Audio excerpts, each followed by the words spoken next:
Caro Keraland présente Caro Coco Park, votre parc de loisirs et de détente. Jardin créole, toboggan géant, activités aquatiques et terrestres vous apporteront à la fois sensations, adrénaline et décontraction. Régalez-vous dans son restaurant, le Coco Blue, ou dans l'un de ses snacks. Partagez des émotions fortes dans la zone de jeu Coco Game, où Escape Game, réalité virtuelle et maison de la peur vous offre un 3 en 1. Fêtez vos meilleurs événements avec Caro Coco Recept dans nos espaces privés lounge. Séjournez chez Caro Coco Lodge, des hébergements de charme, proches de la plage ou du spa. Caro Keraland, le cœur de tous vos loisirs.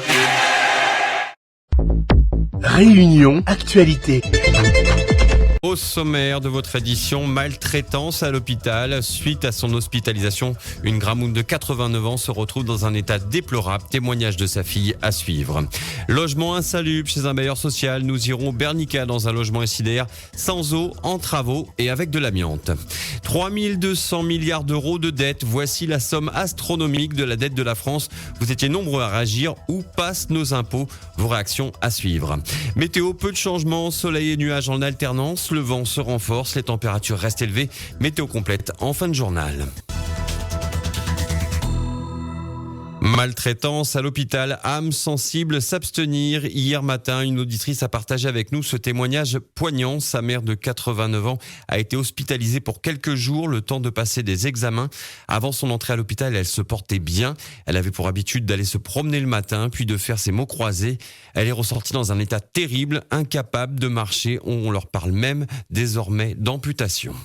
Elle a fait un petit AVC. Elle pouvait remarcher quand même et on avait vu qu'il y avait un petit bleu au niveau du côté de sa tête. Le médecin traitant nous dit vaut mieux quand même la faire hospitaliser 2 jours. On va faire un scanner pour voir s'il n'y a pas eu un petit vaisseau. Elle rentre à l'hôpital. 2 fois par jour, je vais la voir. Je me rends compte que les couches de ma maman ne sont pas changées. Je vois les infirmières. Elle me dit non, on change les couches 2 fois par jour. J'ai manqué la couche. Je vais dans le midi. Toujours la même couche dessus. Je vais le soir, toujours la même couche dessus. Le lendemain matin, à midi, je repars, toujours la couche manquée par le feutre. Je dis, maman, est-ce qu'on a changé vos couches? Elle me dit, ça me brûle, ça me brûle. J'ai dit que ça me brûle. Le monsieur qui est passé m'a dit, ce soir, on verra. Quand j'ai vu que ma maman n'avait pas les soins à l'hôpital, je ramène ma maman chez nous, mais une chose que j'avais pas vue, ses pieds, la peau du talon était complètement chapée. Les doigts de pied, quand je vous dis pourri, je dis pas autrement, vous allez pas me croire, là c'est dehors. Ma maman est en souffrance, vous vous rendez compte dans quel hôpital on vit maintenant? L'hôpital de maintenant, c'est pour faire crever les personnes âgées. Plus de peau sur les talons, les pieds pourris, l'os à vif, plus de peau non plus. Par endroits sur les fesses, cette patiente âgée est ressortie dans un état terrible après cette mauvaise prise en charge. À la suite de cet appel, l'infirmière libérale qui accompagne cette patiente est venue témoigner la dégradation importante de son état de santé après son passage à l'hôpital avec l'apparition de ces escarres. Effectivement, elle est arrivée dans un état avec des escarres partout, donc au niveau des fesses, au niveau des talons, au niveau des orteils. J'appelle pour passer un coup de gueule concernant mes collègues paramédicaux. Franchement, s'ils aiment plus leur métier, changez de métier, reconvertissez-vous. Mais les patients n'ont pas à en pâtir. J'entends qu'il y ait le manque de personnel, le manque de moyens, mais le patient n'a pas à en pâtir. C'est pas une joie d'aller à l'hôpital. Et quand on retrouve, nous en tout cas, des patients dans des états comme ça, en tant que professionnel, ça me fait mal au cœur et ça salit l'image de notre profession en fait. Et dans le baromètre de ce matin, nous allons parler de la qualité des soins, notamment en milieu hospitalier. Tous vos appels sont attendus après le journal de 7h30 au 02 62 99 12 00.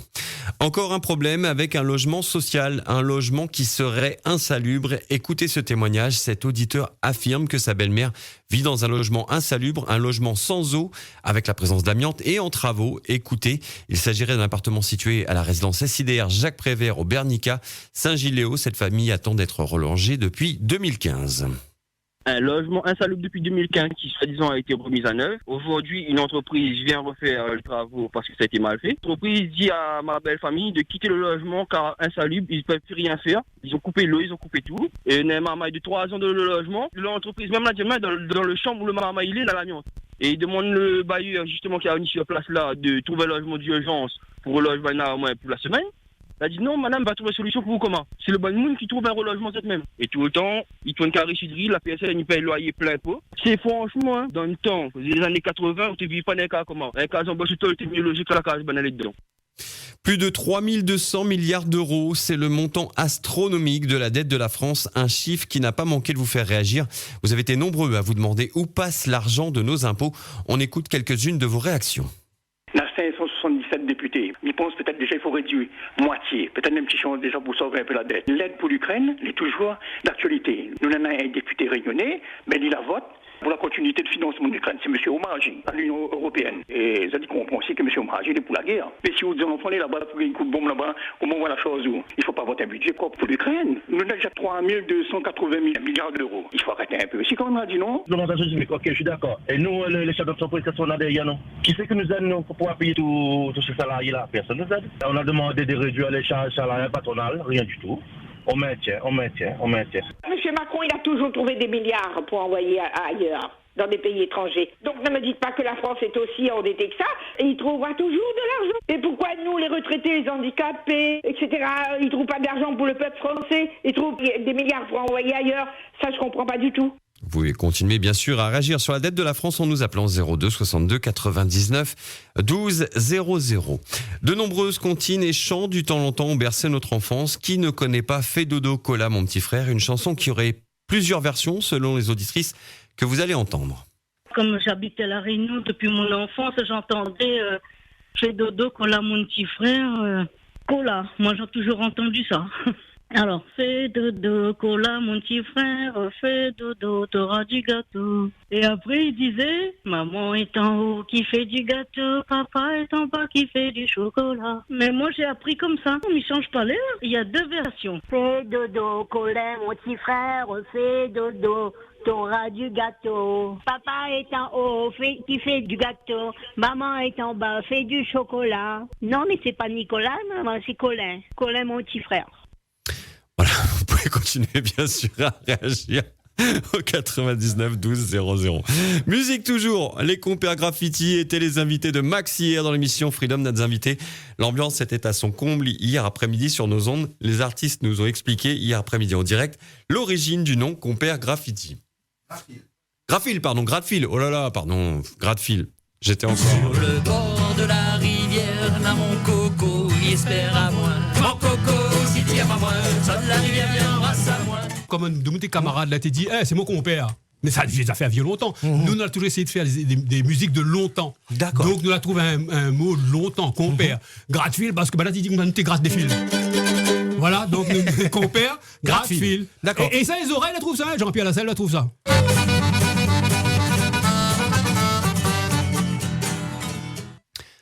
Oui, Francky, vous vouliez amener une explication, je crois, peut-être, sur notre fou rire de cola, mon petit frère, oui. Oui, pardon. Oui, je n'avais pas le micro. Non, c'est pas ça, c'est qu'on était en train d'écouter l'intervention de ces deux dames, là, concernant la cantine de dos, fait de dos cola, et on était en train d'essayer de trouver le bon air, n'est-ce pas? De savoir ça. La bonne intonation, comme qu'ils disent. C'est ça. Le bon rythme de la chanson. Et exactement. On a fini par dire des bêtises.